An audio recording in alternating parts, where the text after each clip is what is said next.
ano de 1958 inaugurou na Venezuela o puntofijismo, período em que os dois principais partidos políticos do país, AD e COPEI, se alternariam no poder. Também naquela época, houve um acordo para a divisão da renda do petróleo entre os principais setores da sociedade. 30 anos depois, o esgotamento desta política e uma grande crise econômica levaram o povo venezuelano a buscar alternativas para o caos que se instalara no país. Foi neste cenário que o ex-tenente-coronel Hugo Rafael Chávez Frias se elegeu para presidente em 1998.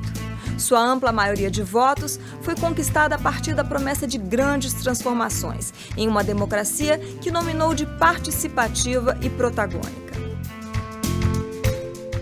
Desde então, as atitudes de Hugo Chávez têm sido motivo de controvérsias.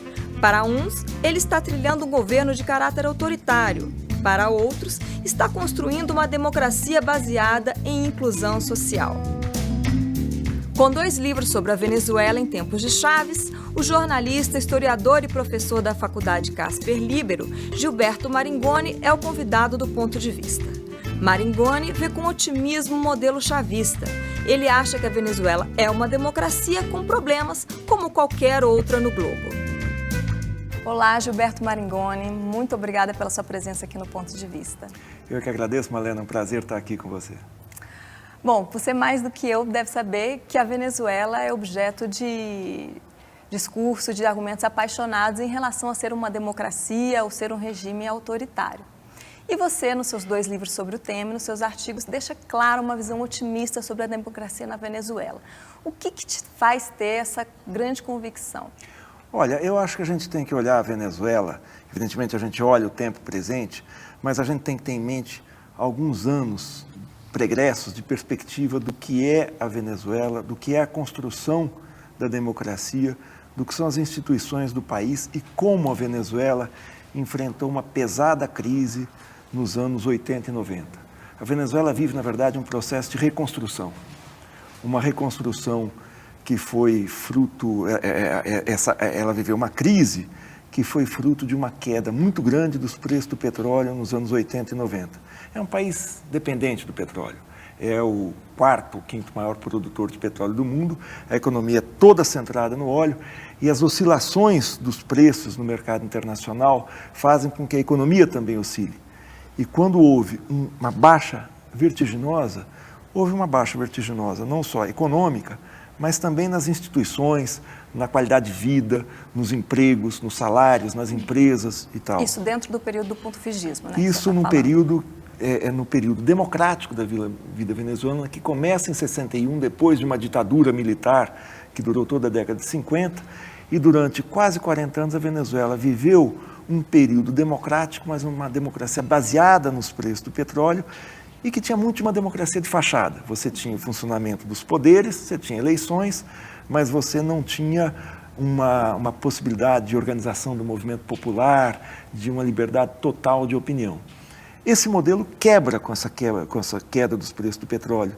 E a queda é tão abrupta que cria uma cisão de classes no país, uma oposição. Quer dizer, os pobres ficam muito mais pobres, o que existia de serviços públicos funcionando e funcionava de maneira eficiente se esboroa na crise, e esse país cindido, ele começa a ser reconstruído a partir da eleição de 1998, quando chega à presidência Hugo Chávez Frias.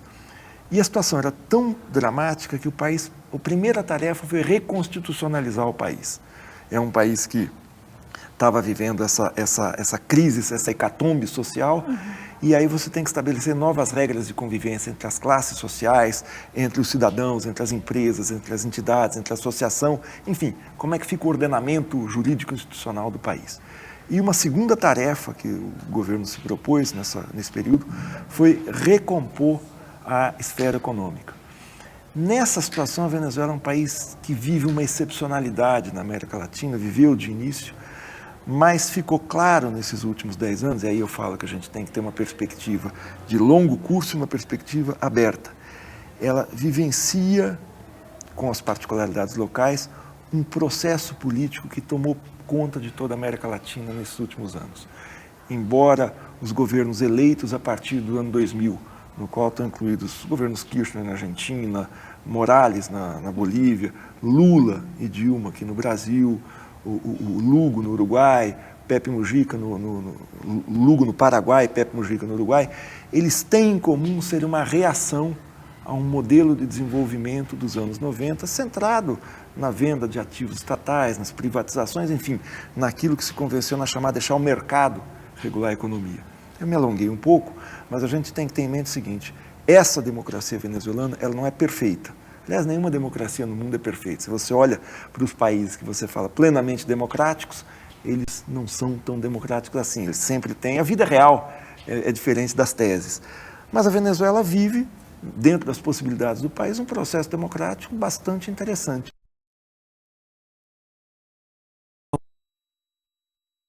Ela passou, porque a democracia não pode ser vista só como eleições a cada 2 anos, a cada 4 anos, funcionamento independente dos poderes, que isso ela tem, mas especialmente acesso por parte da população aos benefícios classificados como qualidade de vida, que é emprego, renda, bem-estar, segurança e tal. A Venezuela cumpre alguns desses requisitos. A vida melhorou na Venezuela nesses últimos 15 anos. Isso, qualquer indicador, mesmo fora do governo, indicadores da Organização Mundial de Saúde, expectativa de vida, alfabetização, melhoraram bastante. Existe uma sensação de melhoria de vida, como existe no Brasil, como existe em outros países. Há problemas muito sérios. Há um problema renitente de violência. Caracas é uma das capitais mais violentas da América Latina. Há um problema de gestão dos serviços públicos, coleta de lixo, iluminação, asfaltamento, aquele serviço cotidiano. Há problemas nisso. E há um enfrentamento político com a oposição extremamente acirrado. E esse acirramento é que faz, de parte a parte, com que hajam acusações da oposição de que se vive uma ditadura disfarçada e da parte do chavismo de que a oposição quer dar um golpe novamente, como deu em 2002. É dentro desse conflito, por vezes áspero, é que a gente fica com essa impressão de que o processo venezuelano é um processo não democrático. Agora, você tem eleições e você tem os poderes funcionando. Agora, você pode pegar aí a palavra do presidente Chávez. O Chávez como se fala, ele fala muitas vezes, mas isso não é um indicador de se o país é democrático ou não. Quer dizer, o comportamento pessoal, dentro de normas exequíveis da civilidade, o comportamento pessoal de um mandatário não coloca em questão a democracia em si. Então, o que o senhor quer dizer, para a gente resumir essa parte, é que, na verdade, não tinha como ser de outra forma para tirar o país da situação em que estava. Esse não tinha que ser de outra forma, a gente tem que mediar, porque a gente não pode ser tão determinista, né? A Margaret Thatcher dizia que tinha que se privatizar tudo na Inglaterra nos anos 80 porque não existia alternativa. Não é bem assim, mas a gente entende o que acontece na Venezuela olhando essa situação pregressa, uma situação de crise, surge uma liderança com credibilidade entre a população, entre os vastos setores da população, que recompõe esse país no terreno institucional, no terreno legal e no terreno econômico. Esse tipo de liderança, você vai falar, ela geralmente é muito centralizadora. Chama-se geralmente esse tipo de liderança populista. Aqui no Brasil e na América Latina no geral, nos anos 90 especialmente, na academia, houve uma distorção do que quer dizer, do significado de populista. O senhor coloca isso no livro também, né? Que chamam ele de um populista de forma pejorativa. Exato. Né? O populista, quando se chama alguém de populista aqui no Brasil, quer dizer outra coisa, quer dizer demagogo. Demagogo é o sujeito político mentiroso, que conta lorota para ganhar voto. O populista é outra coisa. O populista é o líder ou dirigente que tem ligação direta com o povo. Populista vem de povo. É uma palavra que surgiu na Rússia no século XIX. Aliás, era um epíteto, uma denominação positiva dos grupos políticos populares, 1870 e 1880 na Rússia, os ligados ao povo, os populistas. Na América Latina, foram chamados de populista o Perón, o Getúlio, o Alvarado aqui no Peru, o Coronel Cárdenas no México. Por quê? Porque eles suplantaram uma fase de uma democracia elitista. O Getúlio aqui no Brasil derrubou a República Velha, que fazia as eleições no bico de pena. e implantou uma sociedade industrial moderna. O líder populista pode ter contornos autoritários, mas aí qualquer liderança tem contornos autoritários. O De Gaulle era um homem militar, tinha contornos autoritários. A Espanha, que se fala que é uma democracia perfeita, que funciona azeitada, tem um rei. Quer dizer, como é que pode ter uma democracia? A Inglaterra, você tem um rei, você tem uma rainha. Como é que pode existir uma democracia com rei e rainha? Então, cada democracia tem a sua peculiaridade. O Chávez pode ter um comportamento pessoal autoritário, mas não existem presos políticos na Venezuela e não existe censura estatal à imprensa. Eu não quero dizer que seja uma maravilha, não. Esse é outro ponto polêmico, né? Porque isso é uma grande acusação que ele sofre. No que ele fechou, sei lá, só em 2009 foram 30 rádios, concessões de rádio que foram cassadas, né? E o senhor fala isso de uma forma, tem uma abordagem muito interessante que eu preciso explicasse aqui, que não é bem assim, que seria uma espécie de hipocrisia ou alguma coisa assim, até porque os meios de comunicação são acusados também de planejarem o golpe. Olha, contra ele em 2002. Aí é um cipó de acusações e a gente precisa ter alguma bússola para tentar nos encontrar nisso. O regime de funcionamento das emissoras de rádio e televisão em toda a América Latina e no mundo, desde quando as emissões de rádio começaram a ter uma viabilidade comercial nos anos 30, elas são feitas sob a forma de concessão pública. A concessão pública determina que o espaço radioelétrico, o ar, é público, administrado pelo Estado. A emissora compra os equipamentos, compra as câmeras, os microfones, os estúdios e tal. A concessão é dada por um tempo determinado, são 10 ou 15 anos no geral. Concessões que estavam vencendo, de emissoras que não cumpriram, que não se enquadraram em conduta democrática, que veicularam calúnia, que veiculam notícias falsas, ou no caso venezuelano, muito mais grave, que atentaram contra a democracia, tiveram a sua licença não renovada.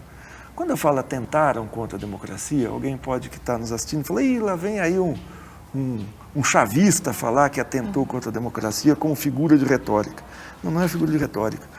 Em 2002, em abril de 2002, houve um golpe na Venezuela, como todos sabem. E esse golpe teve como ponto central de articulação os meios de comunicação privados. Eu tive lá, nessa época... RCTV, né, basicamente?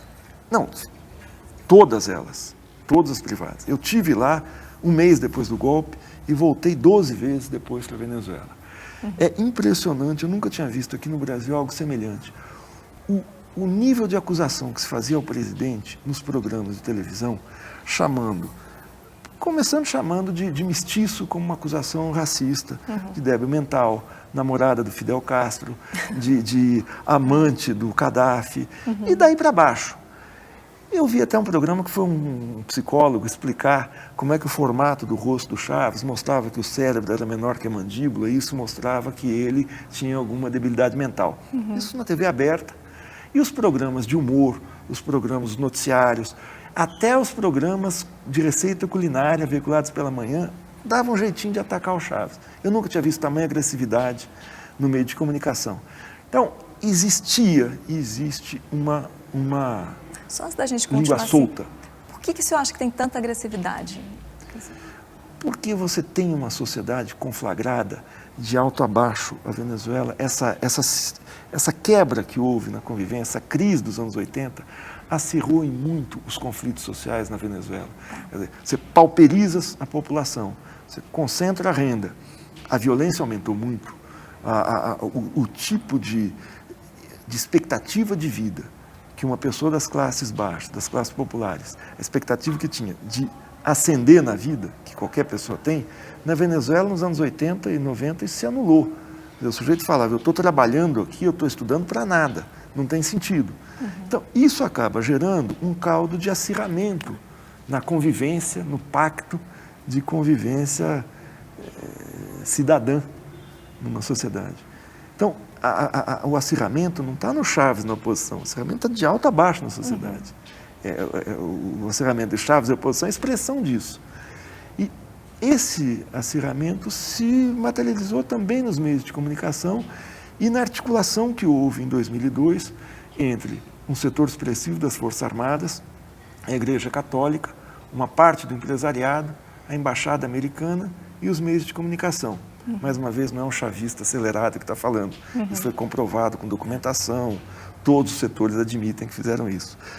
E esses setores, aí o Chaves, esse tipo de comportamento do meio de comunicação que atenta contra a democracia, ele tem que ser objeto de questionamento em qualquer país do mundo. Aqui no Brasil você tem a Anatel, por exemplo, as rádios comunitárias, eles fecham as dezenas. É ou não um atentado? Quer dizer, como é que a gente classifica isso? No caso venezuelano, houve essa não renovação. Claro que isso pode ser questionado. Por que não renovou? Isso é um atentado ou não? Mas até agora nenhum jornalista foi preso. Ninguém foi lá, lacrou a TV, confiscou as câmeras, fez coisas do tipo que seria uma violência. Professor Maringoni, eu queria abordar com o senhor agora um pouco da questão econômica da Venezuela, que o senhor explora nos seus livros. Quer dizer, a preocupação eles realmente aumentaram bastante o consumo, a população pode comprar bem, né? Mas a taxa de investimento ainda não é alta, em torno de 20%, né? Depende muito da renda do petróleo, como o senhor coloca, mas a inflação crescente. Então, alto consumo, pensando assim, né, rapidamente, alto consumo, investimento, né, mais ou menos, inflação alta, daqui a pouco eu vou ter que conter esse consumo, aumentando mais a inflação, redundando em pobreza. Quer dizer, esse perigo. Olha, o problema venezuelano é recorrente, é o problema da dependência na cultura petroleira, na economia petroleira. Essa é a base das distorções econômicas que tem lá. Que problema é esse? Como a Venezuela produz petróleo em abundância, a economia depende, como eu já falei, das oscilações dos preços internacionais do petróleo, ela fica atada a um produto só. Nessa situação fica muito mais, como em épocas especialmente de subida do preço do petróleo, como está acontecendo agora, você fica com uma propensão a importar mais, porque entra muito dinheiro no país, é muito mais negócio você importar automóveis, você importar eletrônicos, do que você financiar a instalação de uma empresa cujo investimento vai demorar de 10 a 15 anos para maturar, ou seja, para ele começar a dar lucro. Essa é a distorção, você não consegue diversificar a economia. Uma economia diversificada como a brasileira, você tem oscilações do mercado internacional de commodities. O Brasil, a economia brasileira se segura, primeiro porque tem um grande mercado interno, e outra porque o Brasil, embora a exportação de commodities esteja crescendo, exporta aviões de caça, exporta automóveis, exporta uma série de outras coisas, e você consegue equilibrar a economia do país. A Venezuela não tem isso. Desde os anos 50 se busca diversificar a economia com o subsídio estatal, e só pode ser feito dessa maneira. Por quê? Porque o mercado interno venezuelano é muito pequeno para você instalar uma empresa de grande porte, que você precisa ter uma escala de produção, de venda, de comercialização tão grande como, por exemplo, uma indústria automobilística. O mercado.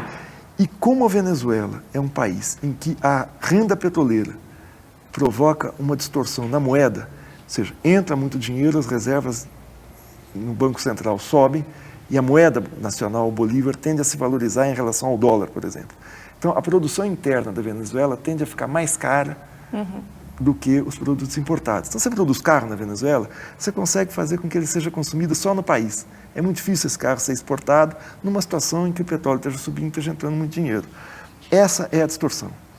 Então, nessa situação em que entra muito dinheiro, a moeda tende a se valorizar, existe, e está existindo, um aumento da demanda, ou seja, um aumento do consumo que tem provocado repiques inflacionários muito grandes. Quer dizer, a taxa média dos últimos anos é 25, às vezes ela chega, como está chegando, perto dos 30.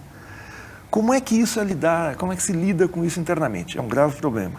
Mas como o dinheiro está entrando, você tem liquidez na economia. Tendo liquidez na economia, o preço do dinheiro, o crédito aumenta muito o preço do dinheiro, ou seja, os juros tendem a cair. A taxa de juros na Venezuela está abaixo de 20%. Então, se você faz com a taxa básica de juros, se você empresta dinheiro na Venezuela, baseado na taxa básica de juros, você ganha 18% a taxa de juros, mas o seu dinheiro se desvaloriza em 25% ao longo do ano, porque a inflação foi essa. Ou seja, a Venezuela é um país que a taxa de juros é negativa. O juro real é taxa de juros menos inflação. Você tira 18 menos 25, a taxa de juros é negativa. Então, você tem uma abundância de crédito. Isso realimenta o consumo. Essa realimentação do consumo faz com que comece a faltar produtos desde alimentos até produtos industrializados na economia. Essa pressão faz com que se retroalimente a necessidade de importar para suprir a demanda interna. Então, a economia petroleira é uma economia de um ciclo que ele pode levar à estagnação, ele pode levar a uma paralisia. Não leva enquanto o preço do petróleo estiver subindo. Se o preço do petróleo cai, eles não têm defesa. Então, para a gente terminar, eu queria que a gente falasse um pouco sobre eleições, né, que vão acontecer no final do ano. O maior problema parece ser a falta de um sucessor, tanto da oposição, que agora parece estar mais bem articulada, mas principalmente dentro do próprio partido do presidente Hugo Chávez. Como é que o senhor vê isso? O processo eleitoral na Venezuela tende a ser extremamente dramático, especialmente por conta da doença do presidente Chávez. O presidente Chávez está com câncer. Ninguém sabe a extensão do câncer. Aliás, o governo venezuelano não explicita isso, o que dá margem é muito boato. Eu não tenho condições de dizer se eles agem certo ou não, mas eu preferia, e talvez fosse preferível, que se soubesse a extensão da doença, né? O que é que está acontecendo. Isso coloca uma incerteza, um ponto de interrogação. As eleições vão ser em 7 de outubro e o presidente Chávez não tem um sucessor. Não é que não exista ninguém capaz de gerir o país. Dentro do chavismo, dentro da coligação que o apoia, não existe ninguém com a credibilidade, a legitimidade popular. Você tem vários ministros, o vice-presidente, o chanceler Nicolás Maduro, tudo gente muito capaz, mas precisa ter legitimidade embaixo, precisa ter, a população precisa apoiar. Isso não tem. Isso é um problema do funcionamento da democracia venezuelana e da centralização exercida pelo governo, porque ela fica uma democracia, fica um processo político unipessoal. Isso é um grave problema. Você tem que construir sucessor, você tem que fazer. Essa situação de não ter o sucessor é que agudiza o drama dessas eleições. Quer dizer, o presidente Chávez vai ter, tomara que esteja, ninguém quer condições de fazer a campanha, de assumir, de governar. Essa é a grande interrogação. A outra é do lado da oposição. A oposição, o grande ganho desses anos, depois do golpe, a partir de mais ou menos 2005, é que a oposição veio para o jogo democrático. Ela não tenta mais fazer um golpe de Estado como em 2002, primeiro porque isso é uma loucura na América Latina, quer dizer, passamos a fase dos golpes de Estado. A gente teve um golpe em 2008 em Honduras, mas foi o que se chama ponto fora da curva. Então, ela veio para o jogo democrático e está tentando conseguir legitimidade. Isso é legítimo, isso é da ordem do dia de qualquer democracia. As pesquisas que eu tenho visto até agora, vi 4 pesquisas, tenho acompanhado, tem institutos, como em todo o país, mais próximos ao governo e outros mais próximos à oposição. A média é 10 pontos, né? De vantagem. Eles variam, 10 pontos, tem alguns que colocam o presidente Chávez em torno de 50% e outros próximos de 70%. Mas todos eles colocam o presidente na frente das pesquisas. Então, o problema não está em saber quem vai ganhar, está em saber como é que o presidente vai chegar a essas eleições. Bom, então com as eleições, que é um momento importante para o chavismo, de teste, né, a gente vê também uma possibilidade de exportação desse modelo para outros países da América Latina com as recentes estatizações na Argentina e na Bolívia. Como é que o senhor vê isso? Nos anos 60 se falava que a Revolução Cubana, que Fidel Castro, que Che Guevara queriam exportar a Revolução. Hoje se fala que o Chávez quer exportar o chavismo. Nenhum país exporta esse tipo de coisa, porque o comportamento político, uma diretriz, uma orientação administrativa é própria de cada país, das condições, de como as pessoas, os partidos, as empresas, o poder econômico, a população, enfim, se movimentam. Não dá. Você pode, por exemplo, pegar bons programas sociais, o Bolsa Família, por exemplo, é imitado na Venezuela, é imitado em outros países e tal, porque é um programa tecnicamente possível de ser reproduzido. Democracia não é uma técnica, você não reproduz. Você pode reproduzir o funcionamento dos poderes, mas não o comportamento. Então, eu acho que não tem. Existe uma onda na América Latina de reação àquele modelo que se convencionou chamar, por falta de nome melhor, de neoliberal nos anos 90, com governos reformistas, que são muito diferentes entre si. Esse governo Evo Morales, Cristina Kirchner, Lula e tal. Mas existe uma certa onda dispersa que ninguém combinou nada com ninguém, mas as coisas estão acontecendo. No caso das estatizações, o que houve na Argentina, eu não estudo a fundo a questão argentina, mas o que eu pude ler na imprensa argentina nesses últimos meses, é que a Repsol, a empresa que é dona da YPF, são Yacimentos Petrolíferos Fiscales, a Petrobras de lá, ela comprou em 1999 a empresa e não estava investindo para dotar o país de um patamar mínimo de produção de gasolina, de petróleo e tal. Isso vem seguido há vários anos e se acentuou nos últimos anos com a crise espanhola. A Repsol é uma empresa espanhola, tem que cobrir seus déficits no próprio país sede e não consegue investir na Argentina. Diante disso, diante do que o governo argentino chama de um desrespeito do contrato por parte da empresa espanhola, ela nacionalizou a empresa. O que está se discutindo agora é qual vai ser o preço pago por isso. A espanhola quer 10x. A presidente argentina fala que não vai pagar isso tudo e vai fazer uma auditoria para ver quanto se paga. No caso boliviano, a Repsol, que também está presente lá, não tem problemas. O que o presidente Evo Morales reclama, ele fez a nacionalização, foi que a empresa de energia, que também é espanhola, é a Rede Espanhola de Eletricidade, que controla 85% da distribuição de energia no país, também não está fazendo investimentos. No contrato estava o seguinte, quando se privatizou, que os investimentos, e se privatizava porque o Estado não tinha condições de investir e o capital privado teria. Se o capital privado não investe, eletricidade é uma questão de segurança nacional, assim como combustíveis, estradas e tal. Então ele estatiza. Essas estatizações na América Latina, o Chaves fez algumas. A Cristina Kirchner estatizou a empresa de aviação Aerolíneas Argentinas. Depois se vai para a mesa de negociação e se vê quanto que se remunera uma empresa a outra. Mas o processo, o momento da estatização, geralmente ele é ruidoso. E ele é ruidoso até para anunciar para a população o seguinte, nós estamos mudando a gestão. O processo de privatização, no Brasil e nos outros países, também foi muito ruidoso. Era aquela história de leilão, o martelinho, que aquilo é fantasia, você não compra por martelinho. O martelinho é uma maneira de você passar uma imagem de que se bateu o martelo e se vendeu. Então, existe uma mise-en-scène, agora vai-se para a mesa de negociação. Quem pode mais, leva mais. É daquela história de negociação, vamos fazer a pechincha. Isso existe na peixaria, isso existe quando você nacionaliza uma grande empresa de petróleo, de energia, um banco de infraestrutura. Isso não é anormal no funcionamento da democracia. O Brasil nacionalizou empresas nos anos 60, o Brasil estatizou toda a telefonia no começo dos anos 60, nos primeiros atos da ditadura, foi estatizar a telefonia, porque as empresas estrangeiras particulares não estavam investindo. Ninguém reclamou, ao contrário. Na Argentina, engraçado, a própria oposição apoiou. E mais, a YPF foi privatizada no governo Carlos Menem. O Menem é senador argentino hoje, votou a favor da estatização. Então, os tempos é que vão moldando e que vão dirigindo o funcionamento da democracia, do modelo econômico e a convivência entre as classes sociais.